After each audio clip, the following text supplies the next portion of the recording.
On commence tout d'abord par retrouver David au Japon pour se tenir au courant de tout ce qu'il ne faut pas rater sur l'archipel en ce moment. Et puis on revient par chez nous pour les dernières petites annonces sympas côté animé, manga, ciné, etc. etc. C'est parti pour les news.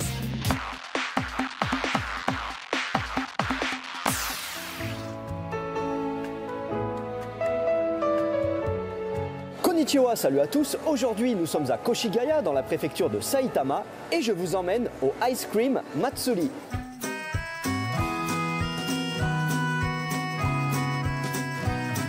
Nous voici dans l'immense centre commercial Koshigaya Lake Town, à peu près 1 heure au nord de Tokyo.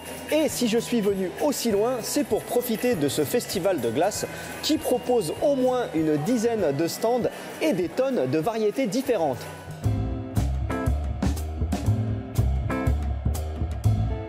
Là, je sors d'un stand de glace en petits pots où il y avait des parfums pas possibles, genre gingembre, crevettes, brochet, et je pense que j'ai pris l'un des pires, de la glace à la coquille Saint-Jacques en provenance de la préfecture de Miyagi au nord du Japon, qui est très réputée pour la qualité de ses coquilles Saint-Jacques.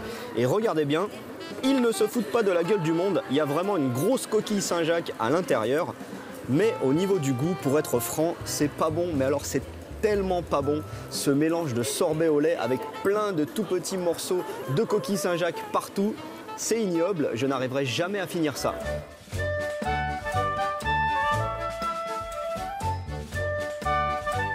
Les Japonais sont également des dingues de crêpes et là je me suis pris une version plus qu'originale. Regardez, elle est faite à partir d'une crêpe très croustillante et très fine avec un colorant vert dedans. En bas, il y a des cornflakes, il y a aussi de la glace à la vanille et surtout des grains de maïs frits qui ont été cuits avec du beurre de l'île d'Hokkaido et de la sauce soja. Alors je sais, dit comme ça paraît très étrange, mais finalement tout ça se marie très bien ensemble. Je dirais que c'est une crêpe qui irait très bien pour le petit déjeuner.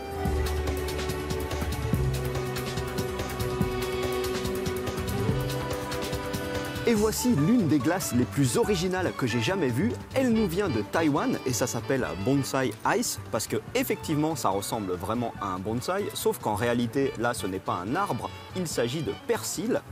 Et la glace, vous voyez, elle est très originale aussi, elle est toute bleue. En fait le parfum c'est lait au sel du Japon et au sommet ils ont mis du cookie concassé ainsi que de la poudre de thé vert matcha. J'ai déjà goûté un peu, c'est sucré, c'est super bon. Par contre, désolé, sur ce coup-là, je vais m'abstenir de manger le persil.